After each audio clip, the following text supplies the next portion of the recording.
Salam sejahtera dan salam perpaduan. Terima kasih kerana memilih channel ini. Jangan lupa tekan subscribe dan tekan tombol lonceng untuk mengikuti info terkini.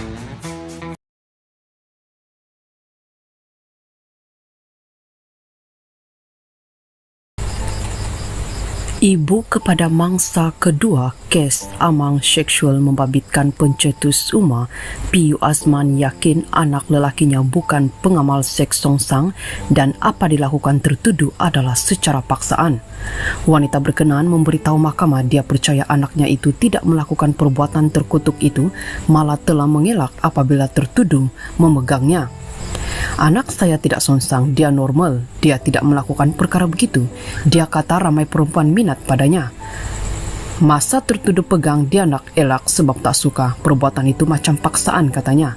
Saksi kelima itu membuat pengakuan tersebut di hadapan Hakim Mahkamah Seksyen Seremban Negeri 9 iaitu Datin Surita Budin. Dia juga memberitahu mahkamah anak lelakinya turut menerima wang tunai berjumlah RM200 daripada pendakwa berkenaan. Azman didakwa memberi wang berkenaan bagi menampung kos rawatan susulan mangsa terlibat dalam sebuah kemalangan jalan raya pada Ogos tahun lalu. Ibu mangsa bagaimanapun tidak mengetahui wang tersebut pemberian Azman meskipun transaksi dilakukan ke akaun bank miliknya. Anak saya kata dia tersalah pesan barang jadi duit dipulangkan.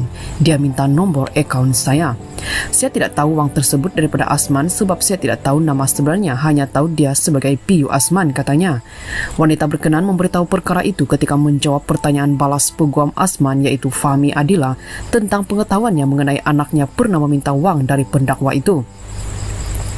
Sementara itu perbicaraan itu semakin panas apabila saksi ke-6 kes yang mulanya tampil sebagai saksi mendedakan, dia juga pernah menjadi mangsa gangguan seksual pendakwa selebriti itu.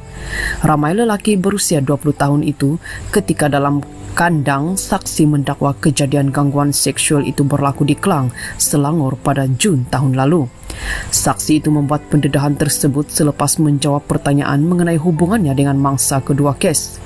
Saya bertanya kepada mangsa, saya tanya sebab saya ada kena gangguan seksual dengan Cik Man. Mendengar keterangan tersebut, timbalan pendakwa raya iaitu Nurul Balkis kembali bertanya sama ada saksi selesa untuk memberi keterangan dalam mahkamah atau secara terbuka. Saksi kemudiannya menjawab dia tiada masalah untuk memberikan keterangan dalam mahkamah. Hakim yang menangguhkan kes berkenaan seketika kemudiannya mengarahkan Azman atau Azman Shah alias untuk duduk di galeri awam selain penghadang tirai diletakkan di hadapannya sebelum perbicaraan diteruskan. Bagaimanapun hakim memerintahkan prosiding dilakukan secara tertutup tanpa kehadiran orang awam dan pihak media. Pada 12 Oktober tahun lalu, Piyu Azman didakwa atas 5 pertuduhan melakukan amang seksual fizikal terhadap 2 remaja lelaki pada Februari dan Julai tahun lalu.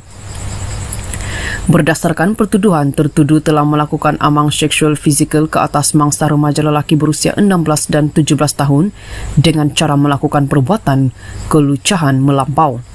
Kesalahan itu dilakukan di tandas dan ruang tamu sebuah rumah di Taman Tiara Sendayan dinilai di sini pada 6 Julai 2022.